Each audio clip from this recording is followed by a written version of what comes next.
What is a hero? To the citizens of Japan, there was no one more synonymous with the word than their symbol of peace.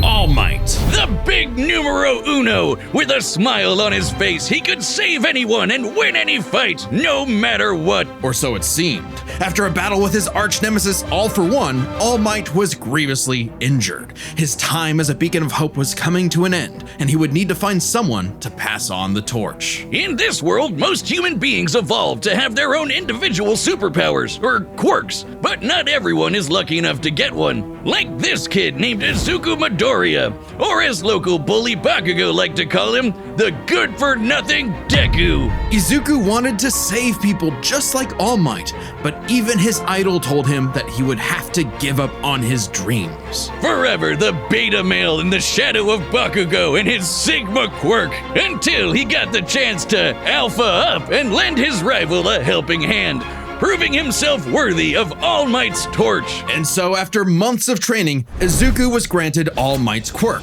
One for All. This power allows him to boost his strength to incredible heights, using it for smashing attacks named after specific US locales, and a soccer club. Or football, as they call it. Straight punches, spikes, even finger flicks, One for All is the ultimate in strength-enhancing quirks. The first time he used it, Izuku destroyed this giant robot in a single blow, on accident. Too bad it wasn't the only thing he destroyed, though. Damn, that looks like it hurts. One for All's power was so great that the recoil would shatter Izuku's limbs when he used it. In the hands of an improper vessel, One for All could cause their body to explode, so Izuku would need to continuously train to master it at his Hero Academia.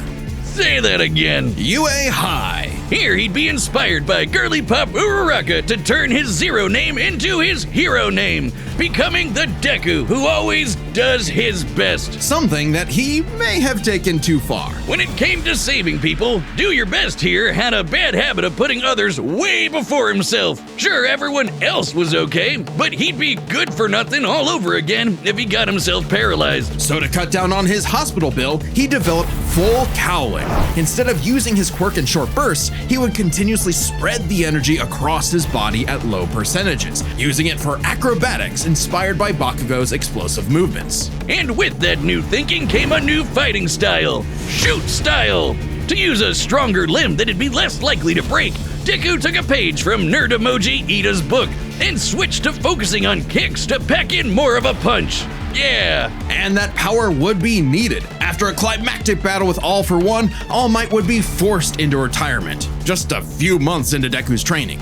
Now it was his turn to face this demon lord. But he didn't have to do it alone. Just as All Might had passed One for All onto Deku, it had been passed onto All Might by his master, and onto her by her master. One for All was a power that was built upon for generations. The quirks of the previous users of One for All manifested in Deku, along with their spirits, or vestiges, to help him in his battle against All for One. Black Whip gives him energy tendrils to swing around and restrain foes. They can also brace his arms and manually control his muscles if he can't move. Float allows him to soar high into the sky. By combining it with controlled blasts of pressurized air, he can effectively fly. Danger Sense detects incoming threats and unease, letting Deku react in advance, though it's mostly like an alarm bell and doesn't tell him specifics like location or number of threats.